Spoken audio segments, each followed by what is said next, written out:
Hola amigos, bienvenidos al inicio de este cuarto trimestre de este año 2017. El título general de las lecciones que vamos a ver durante este trimestre, las 13 lecciones, es Salvación solo por la fe, el libro de Romanos. Por tanto, vinimos de un trimestre en que hemos analizado el libro de Gálatas y ahora va a tocar analizar el precioso libro de Romanos. La primera lección se llama El apóstol Pablo en Roma. El versículo de memoria es Romanos 1:8.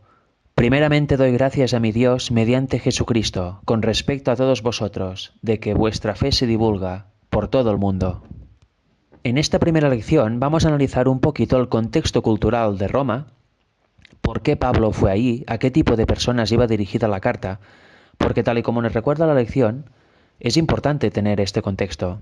Cuando leemos la Biblia, en especial las cartas de Pablo, las cartas de Pedro también, es muy bueno saber el contexto histórico del momento, a quién iba dirigida, qué pensaba el autor a la hora de escribir ciertas cosas, porque si lo analizamos todo desde una perspectiva nuestra del siglo XXI, pues estamos huyendo de lo que tenía en la mente, por ejemplo, en este caso Pablo. Y es muy importante saber en qué se basaba y qué argumentos utilizaba y sobre todo qué pensaba él cuando usaba ciertos argumentos. Para eso, esta semana vamos a estudiar el contexto histórico, el contexto cultural de aquel momento en Roma. Así tendremos una base para luego, al leer la carta, poder saber en qué situación estaba Pablo en todo momento y a qué situaciones hacía referencia cuando decía ciertas cosas y en qué entorno se encontraban la pequeña iglesia de Roma que había en aquellos momentos ahí. Si tenemos claro esto, luego podemos sacar el principio universal de lo que dice Pablo, que nunca caduca, y este sí que se puede aplicar a las diferentes épocas. Y por eso vemos que todo lo que dice la Biblia es aplicable en nosotros, porque separando del contexto momentáneo o contexto local en que se encontraban los cristianos en aquel momento, las distintas cartas de Pablo, por ejemplo, pues sacamos un principio que nunca caduca. Y esto es lo que tenemos que aplicar a nuestras vidas y a nuestro entorno, ya que todo ha cambiado desde aquel entonces. Nuestro entorno, las personas no son lo mismo que se encontró Pablo en Roma, pero las problemáticas y todo lo demás sí, porque no hay nada nuevo bajo el sol. Por tanto, es importante eso, analizar el entorno y todos los contextos de aquel momento para no errar a la hora de interpretar las palabras de Pablo y luego sacar los principios fundamentales de sus palabras y poderlos aplicar a nuestra realidad, a nuestra vida. Así sabremos lo que quiere desde nosotros y lo que no quiere. Y no estaremos ávidos para fallar como hace la gran mayoría, por desgracia, del mundo cristiano. Leen las epístolas de Pablo como quien lee un libro del siglo XXI con la mente puesta en nuestras mentes. Y eso no puede ser, porque Pablo tenía una mente judía, no tenía una mente greco-romana como nosotros. Y eso es un cambio muy importante. Debemos tener todo en cuenta, amigos. Según nos dice la lección, probablemente la carta a los romanos fue escrita en los primeros meses del año 58 de nuestra era, ya que fue en su tercer viaje misionero, que engloba más o menos del año 53 al 58, donde visitó Grecia otra vez, según relata Hechos 20, y recibió también una ofrenda para los santos de Jerusalén, cerca del final de su viaje. Eso lo encontramos en Romanos 15, 25 y 26. Dice a los romanos que ahora se dispone a ir a Jerusalén. Por tanto, la carta es enviada en aquel momento, o sea, está escribiendo la carta en aquel momento también. Por tanto, el momento de la escritura la situamos aquí, hacia los primeros meses del año 58, ya que es al final de su tercer viaje misionero. En Hechos, capítulo 18, versículos 22 y 23, vemos lo siguiente.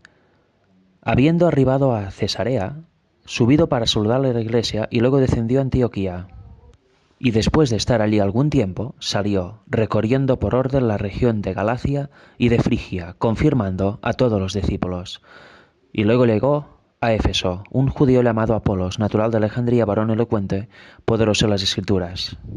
Y al cabo de un tiempo, si seguimos más adelante en la lectura, vemos que Pablo llega a Éfeso también. Después, mientras Apolos estaba en Corinto.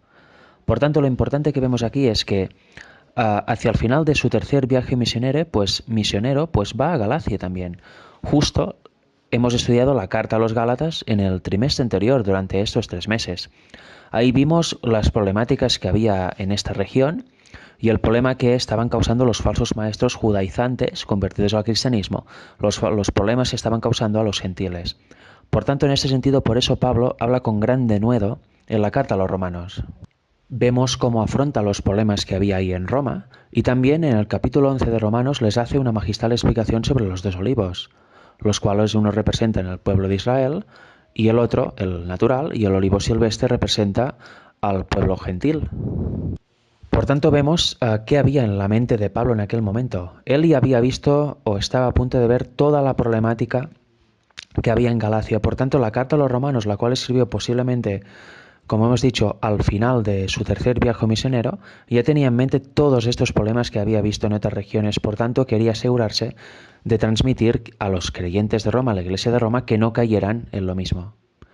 ¿Veis cómo es importante tener en cuenta, al menos mínimamente, el contexto histórico, el contexto en el que estaba el escritor de esas cartas, Pablo en concreto, en aquellos momentos? Así se entienden muchas más cosas y es más fácil sacar los principios para aplicar a nuestra época. Si analizamos la carta a los romanos, vemos que Pablo, en su capítulo 15, explica los motivos de no haber visitado a la iglesia de Roma antes, porque es algo que ya quería hacer, pero por distintos motivos no pudo hacerlo. Y hoy vamos a ver el porqué, y también vamos a ver un poquito de el enfoque de Pablo acerca de la misión que tenía del mismo Jesucristo de elevar el Evangelio a todo el mundo. Leeremos Romanos 15, versículos del 20 al 27. Empezando mejor en el versículo 19 dice así: con potencia de señales y prodigios, en el poder del Espíritu de Dios, de manera que desde Jerusalén y por los alrededores hasta Lírico, todo lo he llenado del Evangelio de Cristo. Y de esta manera me esforcé a predicar el Evangelio, no donde Cristo ya hubiese sido nombrado, para no edificar sobre fundamento ajeno, sino como está escrito: aquellos a quienes nunca les fue anunciado, acerca de él verán, y los que nunca han oído de él, entenderán. Eso lo cita de Isaías 52:15. Por tanto, vemos aquí cómo estaban en un mismo sentir los apóstoles en aquel tiempo. ¿Para qué ir a predicar donde ya hubiera sido predicado Cristo? El apóstol o la persona que hubiera ido ya les predicó la verdad a aquellas personas. Por tanto, Pablo se dirigía a regiones donde no había sido predicado aún Cristo, para así crear nuevas iglesias y crear nuevos discípulos. Y así, de esta forma también, como él mismo dice, cumplir la Escritura. Versículo 22. Por esta causa me he visto impedido muchas veces de ir a vosotros. Por tanto, como vemos, Pablo ya había decidido ir a Roma bastantes veces, pero a causa de eso, de ir por las regiones que he comentado antes a dar el Evangelio a gente que no había oído aún, pues el viaje se iba retrasando. Pero ahora, no teniendo más campo en estas regiones y deseando desde hace muchos años ir a vosotros, cuando vaya a España iré a vosotros, porque espero veros al pasar y ser encaminado allá por vosotros, una vez que haya gozado con vosotros. Por tanto, ¿qué dice aquí? Ya ha cumplido su misión en esos territorios, ya no le queda más campo donde predicar a Cristo porque ya ha ido a todo lado y a los otros territorios ya han ido otros apóstoles. Por tanto, ahora ya se propone venir a España y antes pasar por Roma, que estaba en Italia, lógicamente. Versículo 25. Mas ahora voy a Jerusalén para ministrar a los santos. Por tanto, antes de hacer eso, se va a Jerusalén. Porque Macedonia y Acaya tuvieron a bien hacer una ofrenda para los pobres que hay entre los santos que están en Jerusalén. Pues les pareció bueno, y son deudores a ellos, porque si los gentiles han sido hechos participantes de sus bienes espirituales, deben también ellos ministrarles de los materiales. Por tanto, va a hacer unas gestiones, digamos, de bienes en Jerusalén y luego ya va a Roma. Aquí, en estos versículos, vemos, primero, el motivo por el cual no ha ido a Roma antes, sino que ha tenido que esperar varios años, ha tenido que posponerlo en varias ocasiones, pero también nos enseña lo que le mueve para predicar el Evangelio. Él no tenía freno. Iba a todas las regiones por las que pasaba, en las cuales no había sido predicado Cristo, y lo predicaba con gran denuedo. Eso nos da una lección. A veces tenemos que ir a un sitio sí o sí, y dejamos de lado otras regiones que tenemos al alcance de nuestra mano. Por tanto, centrémonos primero en dar el Evangelio en la zona donde estamos y a donde podemos llegar más cerca, y cuando esto ya esté minado del Evangelio, podemos ir avanzando hacia otras zonas que podamos tener en mente. Pero primero, lo de casa. Hoy nos daremos cuenta que Pablo finalmente fue a Roma, pero como preso, no en libertad. El apóstol Pablo fue entregado por los judíos a los romanos, y estos lo tuvieron preso durante un tiempo. Si leemos Hechos 28, versículos del 16 al 31, vemos lo siguiente. Cuando llegamos a Roma, el centurión entregó los presos al prefecto militar, pero a Pablo se le permitió vivir aparte, como un soldado, con un soldado que le custodiase.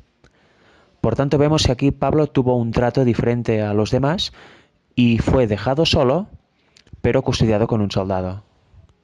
Aconteció que 3 días después Pablo convocó a los principales de los judíos, a los cuales, luego que estuvieron reunidos, les dijo: Yo, varones hermanos, no habiendo hecho nada contra el pueblo, ni contra las costumbres de nuestros padres, he sido entregado preso desde Jerusalén en manos de los romanos, los cuales, habiéndome examinado, me querían soltar por no haber en mí ninguna causa de muerte. Pero oponiéndose los judíos, me vi obligado a apelar a César, no porque tengo de qué acusar a mi nación. Así que por esta causa os he llamado para veros y hablaros, porque por la esperanza de Israel estoy sujeto con esta cadena.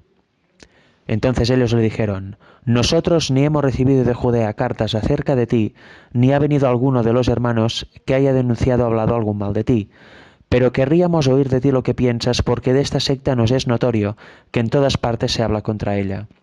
Esta secta se refiere a los del camino, que eran como se conocía a los cristianos de aquella época. ¿Por qué? Pues porque seguían a Cristo, y Cristo dijo: Yo soy el camino, la verdad y la vida. Y los judíos en Jerusalén por eso detuvieron a Pablo y lo enviaron a los romanos, porque precisamente estaba ahí predicando a Cristo y estaba recolectando bienes para elevar precisamente a la iglesia de Roma. Luego sigue diciendo los versículos que acordaron un día con los judíos y Pablo les empezó a predicar el Evangelio citando las escrituras de aquel momento, el Antiguo Testamento, de forma impresionante, y eso provocó que algunos de los judíos creyeran, otros no estaban de acuerdo, y la cuestión es que provocó una seria discusión entre ellos sobre los temas que les trataba Pablo. Y finalizando el capítulo, los versículos 30 y 31 dice así: Y Pablo permaneció 2 años enteros en una casa alquilada, y recibía a todos los que a él venían, predicando el reino de Dios y enseñando acerca del Señor Jesucristo, abiertamente y sin impedimento. Por tanto, ya vemos, primero Pablo quería ir a Roma lógicamente en libertad, por él mismo. Hubo contratiempos y fue llevado a Roma como preso. Ahí, sin privado de la libertad, habló con los judíos de ahí, les predicó a Cristo y provocó gran discusión entre ellos. Algunos creyeron y otros no. Pero eso le sirvió para poder estar 2 años ahí viviendo en una casa alquilada y con total libertad y sin impedimento, tal como se había encontrado en otros lugares donde a la que predicaba ya se le echaban todos encima y le apedreaban. Pues aquí tuvo 2 años de predicar con total libertad a toda persona que quisiese ir a su casa sobre Cristo. De este día sacamos como lección que a veces tenemos planes o queremos ir a predicar el Evangelio, pero las cosas no salen como tenemos previstas. Hay impedimentos en el camino que incluso, como en este caso, pueden significar que te lleven preso o que haya privaciones de cualquier tipo. Pero como vemos, si seguimos fieles y damos ejemplo en todo momento en nuestra vida, al final, ¿qué pasa? Pues que viene la bendición de Dios y se abren todas las puertas. Y Pablo, de venir como preso, acabó en libertad en Roma, predicando sin ningún tipo de impedimento el Evangelio de Cristo a toda persona que viniese. Y lo más importante es que lo hacía sin temor, y de eso debemos tomar mucho ejemplo. En la salutación de la carta a los romanos, en su versículo 7 del capítulo 1, dice así: A todos los que estáis en Roma, amados de Dios, llamados a ser santos, gracia y paz a vosotros, de Dios nuestro Padre y del Señor Jesucristo. Aquí vemos que Pablo está llamando santos a los integrantes de la Iglesia de Roma. ¿Pero qué son santos? ¿Qué significa? Pues son personas que han aceptado a Jesucristo y se han entregado a Él y que están en el camino de la santificación. La palabra griega para santos es agioi, que significa sagrados o apartados por Dios. Por tanto, son personas que han aceptado el llamamiento de Dios y se han entregado a Él. Porque en otros textos de la Biblia y también de Pablo, como por ejemplo Efesios 1:4, habla de gente predestinada por Dios desde antes de la fundación del mundo.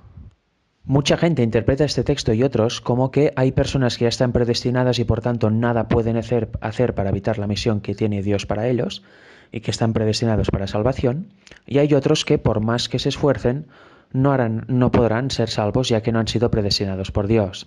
Esa es una teoría totalmente herética, ya que tira por tierra el sacrificio de Cristo en la cruz y tira por tierra lo que es el libre albedrío, que es lo que realmente habla la Biblia, del libre albedrío, donde cada persona tiene la potestad de decidir si seguir a Dios o seguir a Satanás. Si hace una cosa tendrá unas consecuencias, si hace otra tendrá otras. A lo que se refiere en estos textos es que todo el mundo ha sido predestinado para salvación. Significa que Dios quiere que todo el mundo sea salvo, pero luego depende del uso del libre albedrío que hace cada persona. Dios no obliga a nadie. Cada persona decide si acepta a Cristo o no y andar en sus caminos o no. Si lo aceptan, muy bien, seguirán el proceso. Si llegan hasta el fin, si son constantes, serán idóneos para el cielo. Si no aceptan a Cristo, si lo rechazan y quieren hacer su vida, basándose en su yo, serán esclavos de Satanás y por tanto no van a heredar la salvación, pero no será porque Dios no haya querido, sino que será por su propia decisión. Por tanto, en este sentido estamos predestinados por Dios en este sentido, en el que Él quiere que toda la humanidad se salve, pero no que haya unos predestinados sí o sí a salvación y otros no, por más que hagan o por más que elijan servir a Dios. Eso, como he dicho, es una doctrina totalmente herética. Pablo, en la salutación a los romanos, habla de amados a Dios también. Eso profundiza en el amor que siente Dios para los que se entregan a Él. Al ver a nosotros, humanos pecadores, cómo decidimos servirle a Él, entregarnos a Él y vencer así nuestros pecados. Por eso somos amados por Dios, por eso somos la niña de sus ojos, porque en nuestro libre albedrío y con tendencia al mal hemos decidido servir a Dios y empezar a andar este camino que lo tenemos que andar constantemente hasta que muramos o hasta que venga Cristo si estamos vivos. No sabemos quién fundó la Iglesia de Roma. Algunos dicen Pedro, otros Pablo, pero la realidad es que Pedro, cuando fue a Roma, ya había la Iglesia establecida, y de hecho ahí lo crucificaron boca abajo. Y cuando fue Pablo, también, como vemos, cuando escribió la carta aún no había ido a Roma y había creyentes ahí a los cuales se dirigía de la siguiente forma. En Romanos 1:8, primeramente, doy gracias a mi Dios mediante Jesucristo, con respecto a todos vosotros, de que vuestra fe se divulga por todo el mundo. Por tanto, cuando Pablo escribió la carta, ya había creyentes ahí y de hecho estaban muy activos porque su fe se divulgaba por todo el mundo. ¿Y cómo eran estos creyentes de Roma?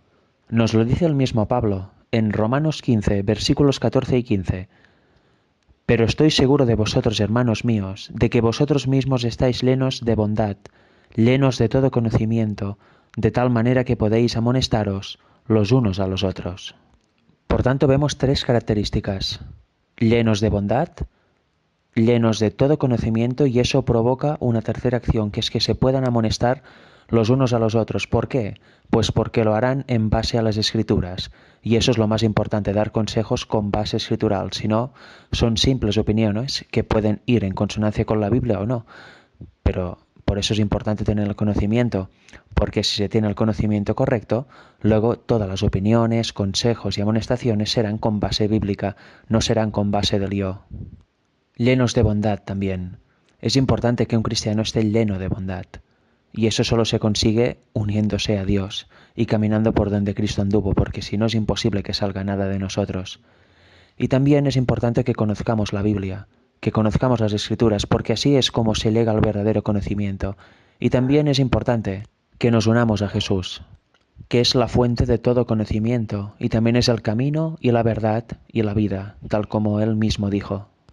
Si tenemos bondad y sobre todo si tenemos conocimiento basado en la palabra de Dios, es cuando más podremos ayudarnos los unos a los otros, cuando más nos podremos reconfortar y cuanto más nos podremos ayudar a solucionar los problemas y las tribulaciones que todos nos encontramos, ya que los consejos podremos estar seguros que provienen de la Biblia. Si no, pueden provenir de cualquier lado, pueden ser opiniones personales, quizá que suenen muy bien, muy correctas, pero que vayan en contra de la Biblia o que no sean exactamente en la línea que dice la Biblia. Por tanto, amigos, es muy importante eso, tener un conocimiento amplio de las Escrituras, profundizar en ellas, porque así nuestra fe también se puede divulgar por todo el mundo y podemos ser verdaderos luceros de la palabra. En la última lección de la semana os voy a leer una porción que se encuentra en el capítulo En Roma, del libro Los Hechos de los Apóstoles de Ellen White. En su página 370 y 371 vemos cómo Pablo, junto con los otros prisioneros, llega al foro de Apio, a 65 kilómetros de Roma, y ahí le están esperando los discípulos. Uno tras otro van a abrazarle. Y leemos lo siguiente porque es precioso lo que vamos a ver ahora. Dice así: en ese cansado y dolorido rostro, refiriéndose a Pablo, los discípulos veían reflejada la imagen de Cristo. Le aseguraban a Pablo que no lo habían olvidado ni dejarían de amarlo, que estaban endeudados con él por la feliz esperanza que animaba sus vidas y les otorgaba paz para con Dios. En ardoroso amor hubieran deseado llevarlo sobre los hombros todo el camino hasta la ciudad, si se les hubiera concedido ese privilegio. Pocos comprenden el significado de estas palabras de Lucas, referentes al encuentro de Pablo con los hermanos. Dio gracias a Dios y cobró aliento. En medio de las lágrimas y la simpatía del grupo de creyentes que no se avergonzaban de sus cadenas, el apóstol alabó a Dios en alta voz. Qué impresionante, ¿verdad? Ven a Pablo ya azotado por todo lado, por tanto debía tener un aspecto bastante destrozado y bastante cansado. Pero ¿qué veían en él los discípulos? La viva imagen de Cristo. Eso es lo que debería ver la gente en nosotros, la imagen de Cristo.